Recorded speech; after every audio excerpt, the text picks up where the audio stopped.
Welcome in our next video. ये video होने वाली है टीजीटी साइंस के ऊपर। एक्चुअली टीजीटी साइंस की वीडियो अपलोड होने में टाइम इसलिए लग रहा था क्योंकि हमने कई टीचरों से बात की है। एक्चुअली हर टीचर हर पूरे मतलब पेपर को कवर नहीं कर पा रहा था, उनको इतना रिमेंबर नहीं हो पा रहा था उस टाइम। इसलिए हमने कोशिश की कई टीचरों से उनके बारे में पूछने की, उन्होंने क्या क्या उनके क्वेश्चन मतलब पेपर में क्या क्या आया था उनके, और उन्होंने किस तरीके से उसको टैकल किया था। तो कई सारे टीचर्स का रिव्यू लेके मैडम आपको बताएंगे इसके बारे में। मैडम ऑलरेडी केवीस में केंद्रीय विद्यालय में पिछले 5 साल से टीजीटी साइंस ही हैं, जिन्होंने कि पीजीटी बायोलॉजी का पेपर दिया इस बार। तो मैम प्लीज़ आपको इस बार के बारे में जो टीजीटी साइंस है इसके बारे में आपको खुद बताना पड़ेगा कि बाकी टीचर से, जितने टीचर से आपने रिव्यू लिया है उसमें उन्होंने क्या बताया है। तो सबसे पहले तो जो हमारा जनरल एक क्वेश्चन होता है कि डिफ़िकल्टी लेवल क्या था पेपर का।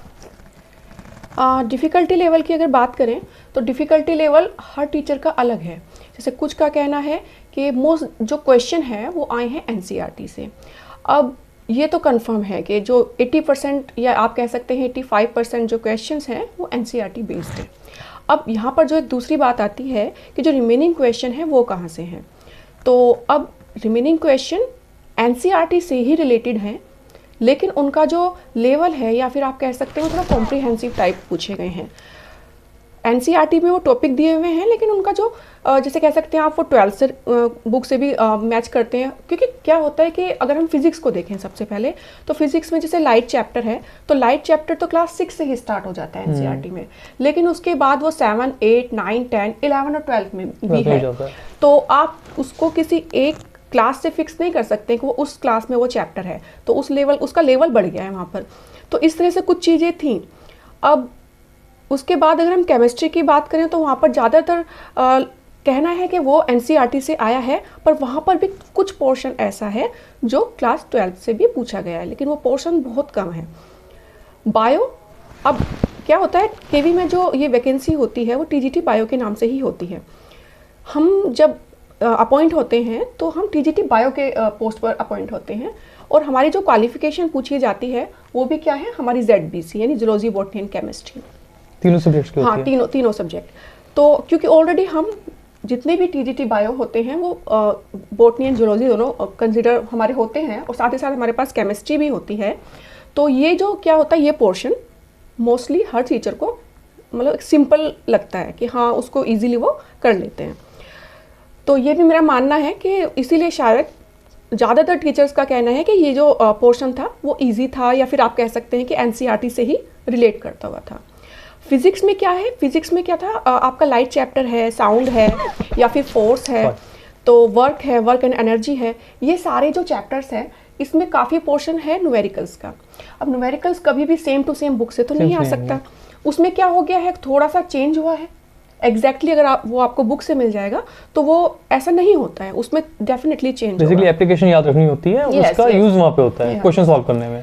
तो न्यूमेरिकल है, आपको फॉर्मूला अगर याद है तो थोड़ा बहुत वो मॉडिफाइड होकर डेफिनेटली आपको मिलेगा। तो अगर आप इसमें कहें कि वो एनसीईआरटी से नहीं आया है तो वो मुझे लगता है कि ये चीज़ यहाँ पर जस्टिफाई नहीं है। वो एनसीईआरटी में है, लेकिन उसको थोड़ा अपग्रेड कर दिया है या मॉडिफाइड कर दिया गया है, या फिर आप कह सकते हैं थोड़ी उसकी एप्लीकेशन चेंज कर दी गई हैं। जैसे कॉन्वेक्स एंड कॉनकेव लेंस है, वो भी क्लास 6 से ही स्टार्ट है, और लेकिन वो 9th और 10th में भी है। 9th में तो नहीं है, बट हाँ 10th के सिलेबस में है, लाइट चैप्टर में है। अब लाइट में क्या पूछा गया है, जो न्यूमेरिकल बेस्ड क्वेश्चन है वो पूछे गए हैं। कॉन्वेक्स एंड कॉनकेव जो लेंस है उसकी एप्लीकेशन पूछी गई है। फिर इसके जो डिसऑर्डर हैं वो भी पूछे गए हैं, मायोपिया है। तो इस तरह से चीज़ें हैं जो आई हैं एग्ज़ाम में। केमिस्ट्री में बताया गया है कि जो एल्केन एल्काइन है वो पूछे गए हैं, उनकी बॉन्डिंग पूछी गई है।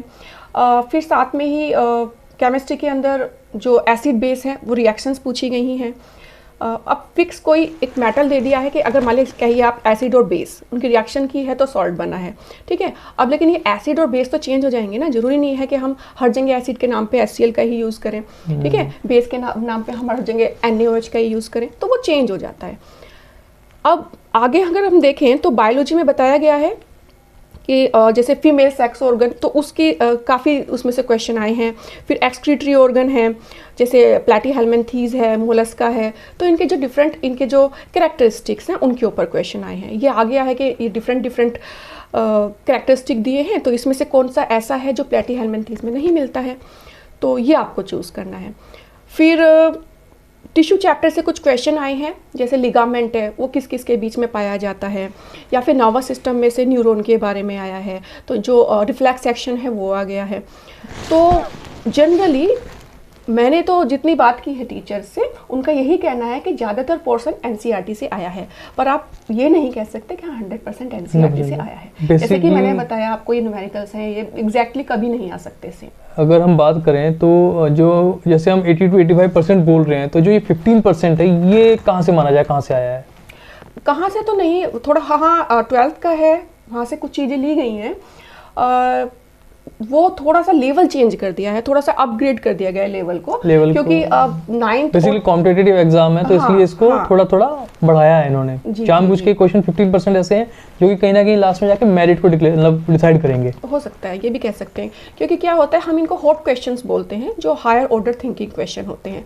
यहाँ पर आपके पास टॉपिक है, आपके पास नॉलेज है, लेकिन आप उसको कैसे उसको अप्लाई करेंगे, या फिर अगर सिचुएशन चेंज हो जाती है तो आप उसको कैसे इनोवेटिव फॉर्म देंगे, तो इसीलिए इनको हॉट क्वेश्चंस बोलते हैं हम टीचिंग लर्निंग की अपनी लैंग्वेज में। तो ये तो था हमारा सब्जेक्ट। हो सकता है इसमें कुछ छूट गया हो, जैसे हाँ यस, टिंडल इफेक्ट भी पूछा गया है एग्ज़ाम में। तो आप देखें तो हमने मोस्टली जो टीचर्स ने मुझे बताया था, मैंने चीज़ें कवर की हैं। एक और चीज़, क्योंकि अब ये टीजीटी का जो एग्ज़ाम हुआ है, इसमें बाकी चीज़ें भी आई थी, जैसे सीडीपी आई है। तो सीडीपी में बताया गया है कि ज़्यादातर जो क्वेश्चन आए हैं वो एप्लीकेशन बेस आए हैं, जैसे जो थॉर्नडाइक है उसकी एप्लीकेशन पूछी गई हैं, सिचुएशन बेस, जैसे मैंने पहले भी आपको बताया था कि क्वेश्चन डायरेक्ट ना आके एप्लीकेशन बेस आए हैं। तो पीजीटी में भी इसी तरह से आया था, और अब टीजीटी में भी ऐसा ही सुनने में आया है कि कुछ ज़्यादातर क्वेश्चन यही आए हैं इसी टाइप से। फिर एक जो सोशलाइजेशन है, बच्चा जैसे स्कूल में आता है तो कैसे उसका जो सोशल एनवायरनमेंट है वो कैसे अडोप्ट करता है अपने आप को, तो उस पर भी क्वेश्चन आए हैं। इसके अलावा अगर हम करंट देखें तो करंट पीजीटी में नवंबर लास्ट तक आया है, और टीजीटी के लिए भी जो मेरी बात हुई है सभी से, तो उनका कहना है कि जो इंटरनेशनल फिल्म फेस्टिवल, ये सेम क्वेश्चन पीजीटी में भी आया था। सेम तो नहीं कह सकते, पीजीटी में आया था कि ये जो IFFA जो फेस्टिवल है ये कहाँ पर हुआ था, और कुछ इससे रिगार्डिंग दूसरी चीज़ें भी पूछी गई थी। तो नहीं, वहाँ पर पूछा था सत्यजीत रे अवार्ड किसको मिला है। यहाँ पर आ गया है कि इस फेस्टिवल में जो गोवा में जो इवेंट हुआ था, इसमें जो फर्स्ट फिल्म दिखाई गई है और जो लास्ट थी, तो वो किस कंट्री की थी, और वो उन मूवीज़ के नाम पूछे गए हैं। बेसिकली इसके अंदर जहाँ तक मुझे पता है, जब भी कोई फिल्म फेस्टिवल होता है उसका एक थीम होता है, और थीम कंट्री होती है, तो उसी के बेस पे कंट्री होती है। ये क्योंकि बहुत बड़ा इवेंट है, इंटरनेशनल इवेंट था, तो शायद इसीलिए ये दोनों में पूछा गया, टीजीटी में भी और पीजीटी में भी। फिर बाकी प्रेसिडेंट पीजीटी के लिए भी आया था, पीजीटी में भी क्वेश्चन आया था, और सेम इसमें टीजीटी से भी क्वेश्चन आया है, बस थोड़ा चेंज किया है। अगर हम बात करें प्रेसिडेंट की, तो हमने शायद से फर्स्ट या सेकंड वीडियो में ही जो मैंने करंट की बनाई थी उस टाइम स्टार्टिंग में, मैंने उसी टाइम बता दिया था कि प्रेसिडेंट का क्वेश्चन आना कंफर्म है। उस टाइम रीज़न था उसका आने का, क्योंकि बहुत दिनों तक हमारी प्रेसिडेंट जो है वो न्यूज़ में बनी रही है। इवन लास्ट कुछ टाइम पे भी प्रेसिडेंट न्यूज़ में थी, जब उन्होंने हाई कोर्ट और सुप्रीम कोर्ट के जजेस को एक कॉन्फ्रेंस में बात हुई थी उनकी, बहुत अच्छा स्टेटमेंट था उनका उस टाइम, तो इसी वजह से वो कंटिन्यू न्यूज़ में थी और वो क्वेश्चन बनना था। तो इस तरीके से करंट में आप लोग इसी तरीके से टैकल कीजिए, जो न्यूज़ बहुत ज़्यादा लंबा खिंची हुई है वो न्यूज़ कंफर्म एग्जाम में आने के चांसेस ज़्यादा रहेंगे। मुझे भी ऐसा लगता है, क्योंकि जो हमारा मतलब LDC का जो फॉर्म जब निकला था, उसी के आसपास जो डायरेक्ट रिक्रूटमेंट है, और लगभग 15 या 20 दिन के बाद ये रिलीज़ हुआ था, तो चांसेस हैं कि क्योंकि हमारा क्या हुआ है कि नवंबर लास्ट तक आया है करंट, तो डायरेक्ट में हो सकता है कि दिसंबर लास्ट तक कवर कर ले, तो सेफ रहेगा कि अगर दिसंबर लास्ट तक तो एटलीस्ट कर लिया जाए। दिसंबर लास्ट तो कंफर्म है, और इसमें भी जो इम्पोर्टेंट इवेंट्स हैं उनको तो बिल्कुल ना छोड़ा जाए। फिर मैम जैसे अगर बात की जाए पेपर के बारे में, तो एक कोई नॉर्मल क्वेश्चन, बाकी अपना कंटिन्यू कीजिएगा। क्वेश्चन ये कि जो पेपर था, जैसे हम हर किसी से ये पूछना चाह रहे हैं कि लेंदी था या टाइम सफिशिएंट पढ़ पा रहा था इस क्वेश्चन को क्वेश्चंस के अकॉर्डिंग? देखिए, ज़्यादातर जो टीचर्स हैं उन्होंने क्या बताया है 180 क्वेश्चन थे और 180 मिनट का ही टाइम था। उनका कहना है कि इस टाइम में अगर आपका पेपर कंप्लीट होता है वो भी एक अचीवमेंट है, क्योंकि जो फिज़िक्स का जो पोर्शन था उसमें काफ़ी कुछ ऐसी चीज़ें थी जो आप यस और नो में, जैसे आपको मालूम है तो आपने क्लिक किया कि यस ये इसका आंसर है, ऐसा नहीं था।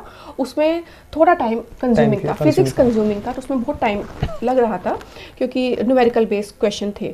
तो जैसे आप जानते हैं इस तरह के जो क्वेश्चंस होते हैं उसमें टाइम लगता है, प्लस रीजनिंग भी बहुत टाइम कंज्यूमिंग होती है। तो ये दो चीज़ें ऐसी रही थी जिसकी वजह से जो पेपर है वो बहुत ज़्यादा लेंदी हुआ है। तो ये चीज़ सभी टीचर्स ने बताई है कि मतलब सबके लिए ही टाइम बहुत इम्पोर्टेंट हाँ रहा है। तो आप लोग भी अगर जैसे आप एग्ज़ाम देंगे तो इस चीज़ को प्लीज़ आप देखिएगा कि ज़्यादा टाइम आप किसी एक क्वेश्चन पे ना लगाएं, आप थोड़ा बैलेंस वे में चलें।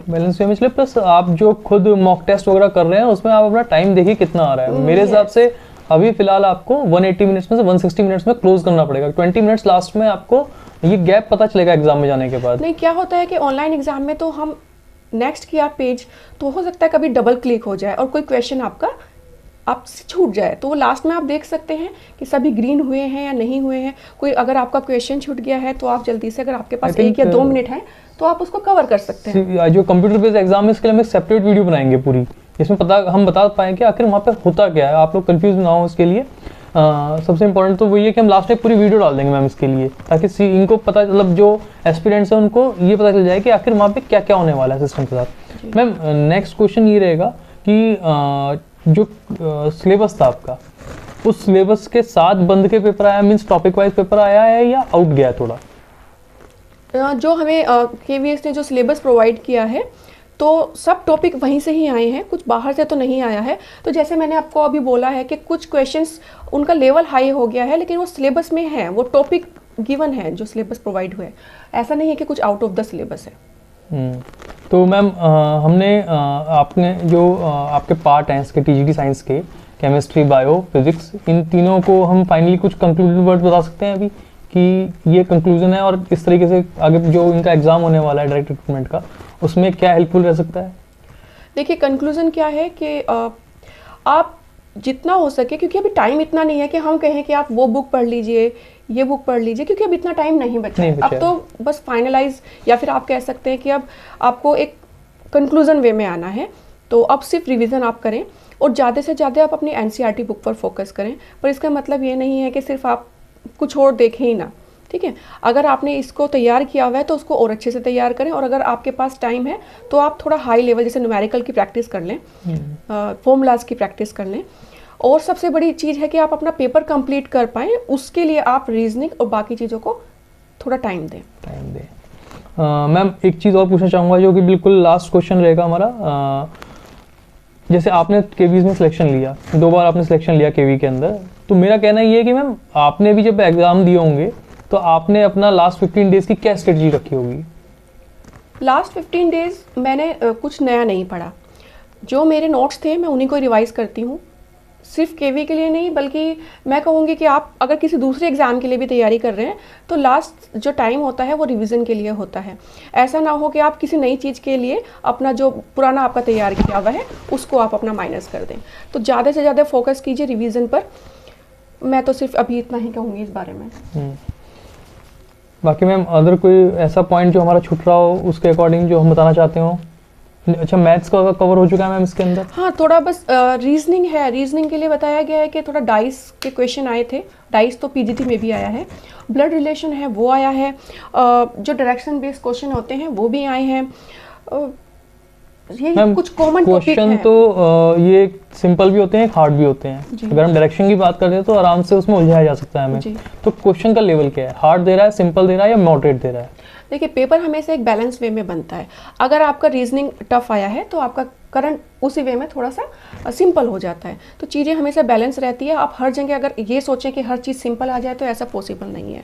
कोई भी क्वेश्चन पेपर हो वो हमेशा एक बैलेंस वे में बनता है। उसमें सिंपल, मॉडरेट और हॉट क्वेश्चंस, यानी हाई ऑर्डर लेवल जो थिंकिंग होती है उससे रिलेटेड क्वेश्चन आपको हर पेपर में मिलते हैं, क्योंकि यही क्वेश्चन है जो मैंने डिसाइड करते हैं फाइनली।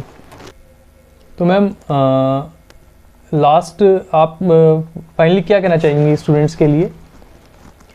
देखिए, मुझे लगता है कि आप लोग जितना इस टाइम पर रिवीजन पर फोकस करें वो आपके लिए उतना ही अच्छा होगा। और दूसरा, जब आप एग्ज़ाम के लिए जाएं तो आप कुछ भी चीज़ों को ज़्यादा आप ऐसा नहीं सोचिएगा पता नहीं क्या होने वाला है। जितना आप रिलैक्स रहेंगे उतना आपके लिए अच्छा है, क्योंकि ये जो 3 घंटे हैं ये आपकी लाइफ चेंज कर सकते हैं। तो अब आपके ऊपर है कि आप कितना काम होके इस चीज़ को एक इजी वे में आप अपना पेपर सॉल्व करें। अगर आप टेंशन लेके करेंगे तो आधी चीज़ें तो आपके लिए वैसी बैरियर होने वाली हैं। तो जितना पॉसिबल हो, मैं समझ सकती हूँ ये एक बहुत ऐसा मौका होता है जब आप बहुत ज़्यादा अंदर से नर्वस होते हैं, पर वो जो नर्वसनेस है उस पर आप कंट्रोल करें और अपना पेपर एक स्मूथ वे में दें और अपना 100% दें। सो मेरी तरफ से बहुत शुभकामनाएं हैं आपके लिए। धन्यवाद।